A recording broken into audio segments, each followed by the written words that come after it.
Bapak, terima kasih buat kesempatan kali ini.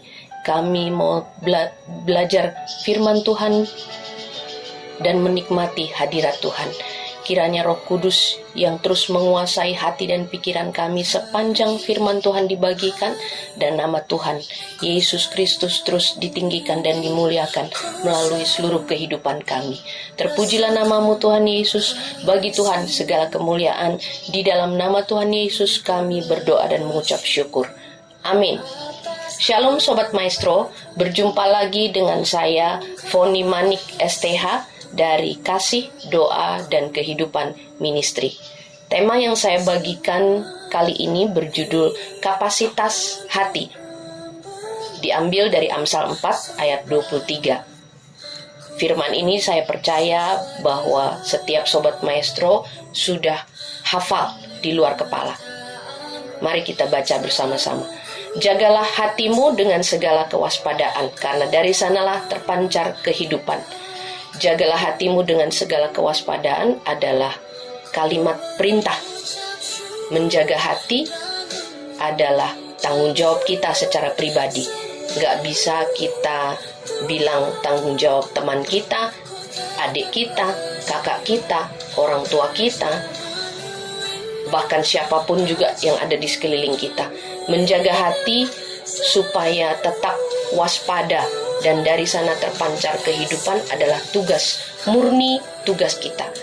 Dan dari Amsal 4 ayat 23 ada 3 poin yang kita bisa pelajari. Poin pertama, selalu pilih untuk beresin hati. Itu harus jadi fokus utama kita. Kalau yang di luar nggak bisa kita beresin, yang di dalam, di hati kita, itu yang harus kita beresin. Di tengah masalah yang gak beres-beres, yang penting hati kita beres.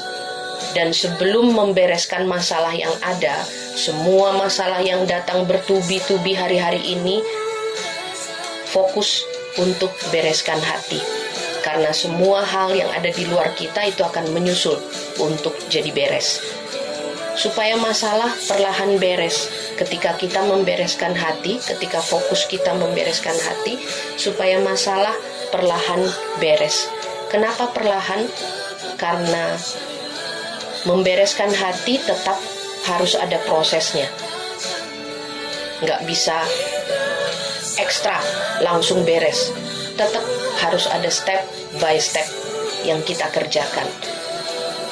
Poin yang kedua, bersihkan hati, bersihin hati. Karena penilaian kita terhadap situasi bergantung sama bersih atau enggaknya hati kita. Penilaian kita terhadap situasi, keadaan, orang di sekeliling kita, bahkan hal yang terkecil sekalipun, itu bergantung sama bersih atau enggaknya hati kita. Contohnya, seperti ketika kita capek, penat, pikiran kita puyeng, banyak hal tugas yang harus kita kerjakan. Tiba-tiba ada hal simpel sebetulnya yang membuat kita kepancing. Nah, emosi nggak? Marah nggak? Ngata-ngatain orang nggak? Bahkan bersumpah serapah sama orang nggak? Itu bergantung sama hati kita. Bersihin hati, bagaimana caranya kita bersihin hati? Bertobat dan berprasangka baik setiap hari, setiap waktu, setiap jam. Caranya latihan. Jatuh bangun pasti, naik turun hati kita pasti, karena namanya latihan. Sebab hati kita berfungsi sama kayak mata kita. Itu adalah organ vital, penting banget buat kita. Karena kalau hati kita bersih, mata kita jelas ngeliat, nggak burem, nggak hitam. Dan benar setiap perkataan kita yang keluar meluap dari hati kita. Ketika hati kita bersih, penglihatan kita jadi bersih. Ngelihat orang jadi benar, ngelihat orang jadi apa adanya. Dan setiap perkataan yang keluar dari kita juga adalah perkataan yang benar. Gak ada yang betah sama tempat yang kotor kan? Jadi yuk beresin, bersihin hati kita. Poin yang ketiga, besarin kapasitas hati kita. Setelah kita beresin hati, maka bersihin hati. Setelah itu besarin kapasitas hati kita. Punya extra room di hati kita. Caranya belajar menerima, belajar mengasihi, belajar mengampuni, belajar merelakan, belajar melepaskan, dan belajar mengerti. Menerima kelemahan orang sama seperti kita menerima kekuatan dan kelebihannya. Kalau kita fokus sama kelemahan orang, kita nggak bisa lihat kekuatan dan kelebihan orang tersebut. Yang kita lihat terus aja kelemahannya, terus aja kekurangannya, terus aja ke nggak bisaannya, terus aja ke nggak mengertiannya. Kita nggak lihat sebetulnya orang itu kuat, orang itu punya kelebihan yang kita sendiri nggak punya sebetulnya. Yuk belajar sama-sama ngelihat kekuatan dan kelebihan orang. Jadi nggak fokus ke kelemahan orang.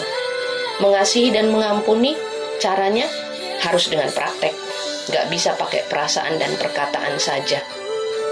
Mengasihi dan mengampuni itu harus dengan praktek.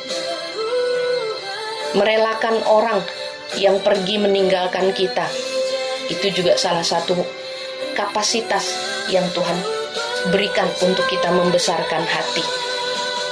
Merelakan orang ketika meninggalkan kita, orang tua, saudara, sahabat, rekan, atau situasi yang ada pada kita diambil alih dan sebagainya. Kita rela nggak ketika hal itu pergi dari kita? Lalu melepaskan, membebaskan orang lain untuk menilai kita dengan keliru. Penilaian penilaian orang-orang di sekeliling kita terhadap kita itu keliru.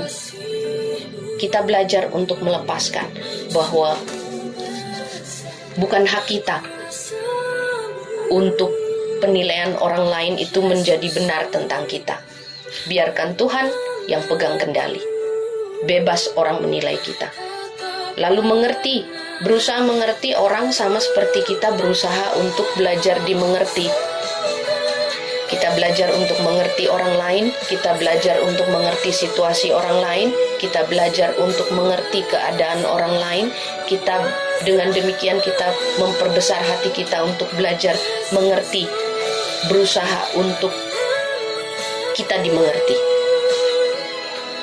Nggak gampang, Sobat Maestro. Tapi saya percaya bahwa setiap kita punya kuasa, punya kesempatan, punya kapasitas yang sama untuk tidak mustahil dalam membersihkan hati, membesarkan hati, dan membuat kapasitas hati kita menjadi besar. Mari kita berdoa. Bapa, terima kasih buat kesempatan yang Tuhan berikan untuk setiap kami dan untuk setiap kami pada saat ini. Kami percaya bahwa Sobat Maestro ada dalam kendali Tuhan Yesus. Kami percaya bahwa apapun masalah yang sedang dihadapi, tantangan, rintangan, hal-hal yang sulit sekalipun yang sedang dihadapi oleh seluruh Sobat Maestro, kami percaya bahwa pagi hari ini kami memutuskan untuk membersihkan hati kami, membereskan hati kami, dan memperbesar kapasitas hati kami karena pertolongan Roh Kudus. Terima kasih Tuhan Yesus. Terpujilah nama-Mu. Di dalam nama Tuhan Yesus kami berdoa dan mengucap syukur. Amin. Shalom.